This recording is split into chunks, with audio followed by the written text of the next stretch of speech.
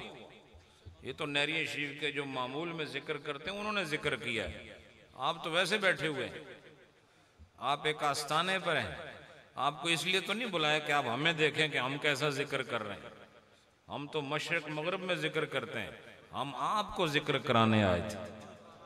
तो आप तो चुप बैठे हुए हैं, क्या लेकर जा रहे हैं वापस? सिर्फ आपने लंगर खाना है, वो तो आपके अपने घर में भी अल्लाह आपको दे रहा है। असल रिज्क वही था जो हम यहाँ खिलाना चाहते थे आपको। तो आप लोग ऐसे बैठे हो जैसे कोई तमाशा हो रहा है। ये जिक्र इसलिए कराया जाता है ताकि आप लोग भी जिक्र करें। और आप किस लिए आए दुनिया में? अल्लाह को याद करने के लिए आए। तो अभी जब मौका है तो आप सोए हुए हैं, कब्र में तो नहीं करने देंगे। वो तो जकड़े जाएंगे सारे। अभी जब आपके हाथ पांव बिल्कुल खुले हुए हैं, बंधे हुए नहीं हैं, क्यों नहीं अपने रब को याद करते? इससे अच्छी और कौन सी मजलिस मिलती जिसमें आप अल्लाह को याद करते? तो ये मौका खामोशी का नहीं था, हर आदमी को जिक्र करने की जरूरत है। इसलिए अब यहाँ स्टेज से जिक्र नहीं होगा, आपने जिक्र करना है। अभी अल्लाह का जिक्र मैं नहीं करूंगा। अब ये पहली सब से आखिर तक, वो जो खड़े हो वहां से यहां तक सब अल्लाह का जिक्र पढ़ो। अल्लाह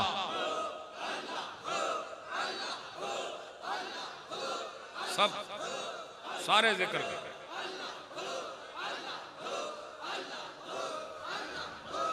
जिक्र करो सारे।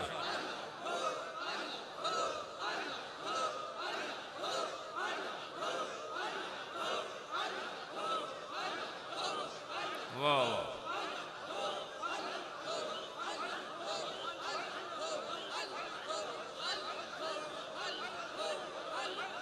सब जिक्र करो।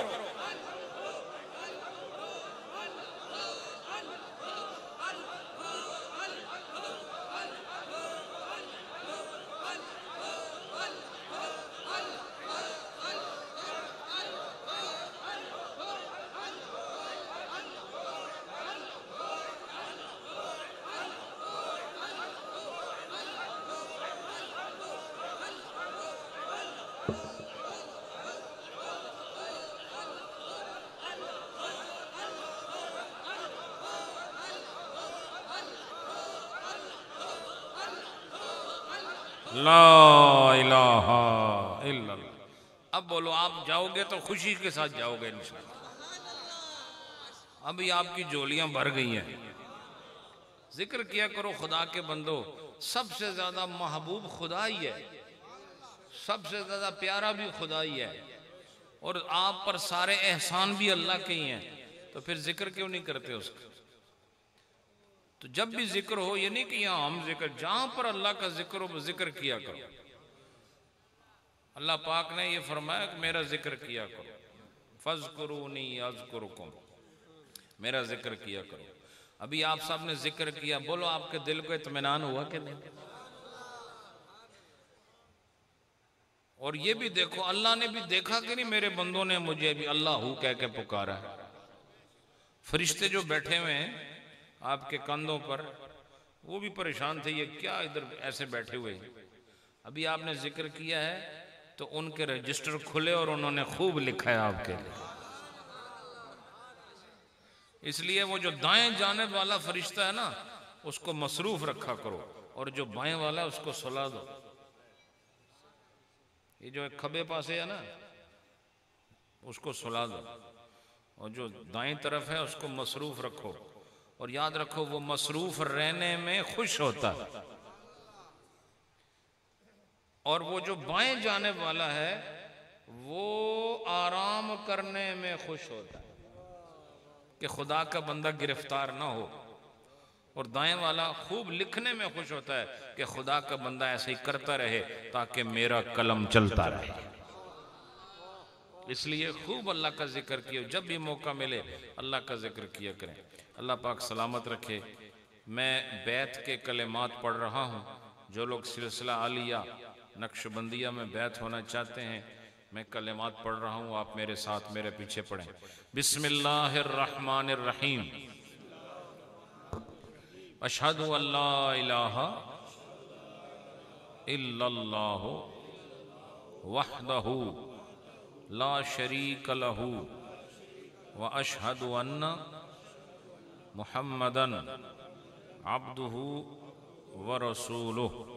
या अल्लाह तौबा, सब गुनाहों से तौबा, कबूल किया तरीका नक्शबंदिया, अल्लाहु अल्लाहु अल्लाहु सुभान अल्लाह। एक तो नमाज की पाबंदी करें, पक्के नमाजी हो जाओ, पक्के नमाजी हो जाओ।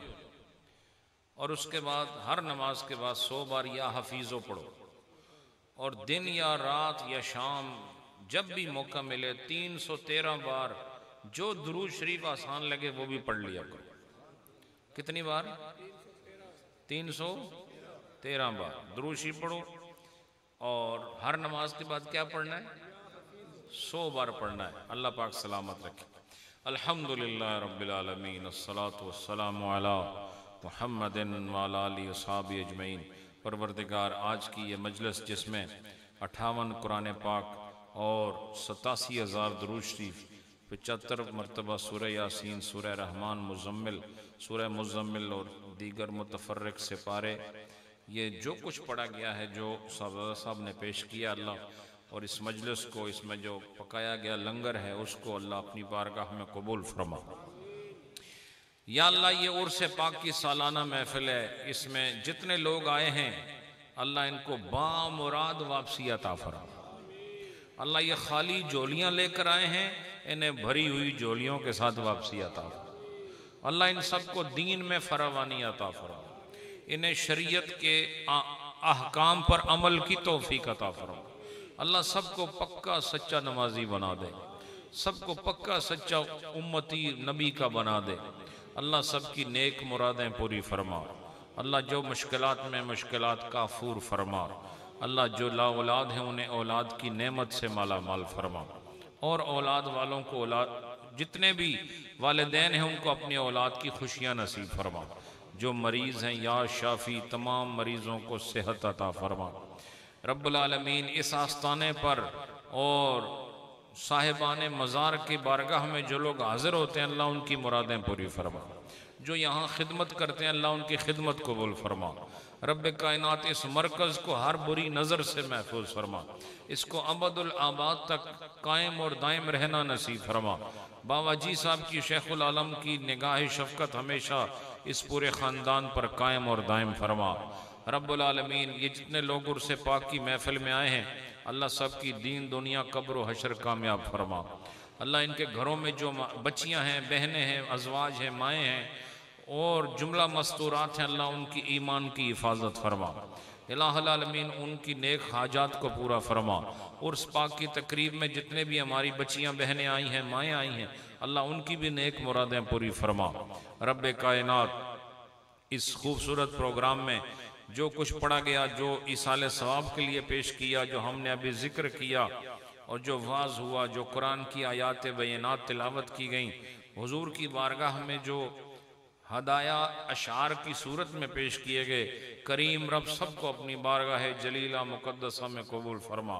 इसका सवाब नबी पाक, जुमला अंबिया, मुरसलीन, सहाबा, अहले बैत, अज़वाज मुतहरात, ताबईन व तबा ताबईन, औलिया, अतकिया, सुलहा, वाइज़ीन, मुफस्सिरीन, मुहद्दिसीन, उलमाए मुतकल्लिमीन और नबी पाक की उम्मत के अव्वलीन व आखिरीन और अहले ईमान अव्वलीन आखिरीन को ए करीम रब इसका सवाब अता फरमा। इसका सवाब हुजूर ख्वाजा ख्वाजगान पीर गुलाम मोहिउद्दीन गज़नवी रहमतुल्लाह अलैह, हुजूर पीर सानी लासानी रहमतुल्लाह अलैह और शेखुल आलम इमामुल आरिफीन पीर अलाउद्दीन सिद्दीकी रहमतुल्लाह अलैह, अल्लाह उनको और उनके जितने भी खुलफा दुनिया से गए अल्लाह सबको इसका सवाब अता फरमा। बिलखुसूस खलीफा पीर मोहम्मद फाजिल रहमतुल्लाह अलैह, खलीफा पीर मोहम्मद गुलाम रसूल नक्शबंदी रहमतुल्लाह अलैह और रब्बे कायनात, इस ख़ानदान के जितने भी अहले ईमान दुनिया से गए सबको इसका सवाब अता फरमा। इलाहुल आलमीन इन दोनों शख्सियात की कबूर में रहमतों का नुज़ूल फरमा, इनके दर्जात में और बुलंदियाँ मुक़द्दर फरमा। रब्बे कायनात इनकी तुरबत पर आने वालों की मुरादें पूरी फरमा। अनवारो तजल्लियात का अल्लाह नुज़ूल फरमा। नबी पाक की ख़ास तवज्जो नसीब फरमा। इस पूरे मरकज़ को अल्लाह हर मुसीबत से, हर आफत से, ज़मीनी और आसमानी सबसे महफूज फरमा। इस घर की जितनी मस्तूरात है अल्लाह उनकी हिफाजत फरमा। हमारे खलीफा अब्दुल अजीज़ साहब अल्लाह इनको उम्र खिजरी अता फरमा, सेहत और सलामती अता फरमा। और रब्बे कायनात इस मजमे में जितने लोग बैठे हैं अल्लाह इनके प्यारों को, रिश्तेदारों को, माँ बाप, बहन भाइयों को जो दुनिया से चले गए अल्लाह सबको सवाब अता फरमा। रब्बे कायनात हम सब का खात्मा ईमान पर फरमा। अल्लाह हमारी कब्र रोशन फरमा। अल्लाह हमारा हशर कामयाब फरमा। अल्लाह हमें ज़िल्लत और रुसवाई से दोनों जहानों में महफूज फरमा। अल्लाह हमें पिछले गुनाहों की माफ़ी अता फरमा और बकाया ज़िंदगी को अल्लाह इताअत के नूर में गुजारने की तौफीक अता फरमा। शर व नफ्स के शैतान से अल्लाह हमें महफूज फरमा। हमें ईमानी, वजदानी, नूरानी और रूहानी ज़िंदगी अता फरमा। इलाहुल आलमीन रब्बे कायनात फ़लस्तीन के मुसलमानों पे करम फरमा। रब्बुल आलमीन यमन और शाम के मुसलमानों पे करम फरमा। और कलमा गो मुसलमान चाहे वो मकबूजा कश्मीर के हैं या बर्मा के हैं, अफ़गानिस्तान के हैं या पाकिस्तान के हैं, और रब्बे कायनात जहाँ जहाँ तेरे दीन का कलमा पढ़ने वाले मौजूद हैं अल्लाह तो उनकी हिफाजत फरमा। रब्बे कायनात उम्मत मुस्लिमा को सच्चे दीनदार और तुझसे डरने वाले हुक्मरान अता फरमा। मुल्क पाकिस्तान की सियासी इक्तिसादी हालत जो अबतर हो चुकी है अल्लाह इसको बेहतर होना नसीब फरमा।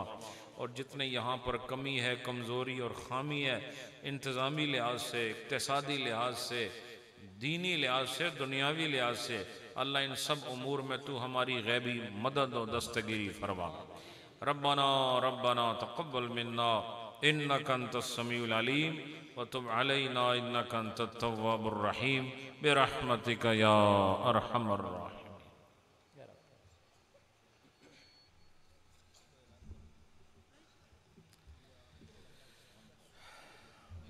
मिलन के लोग स्पीकर उठाओ, ए भी उठाओ।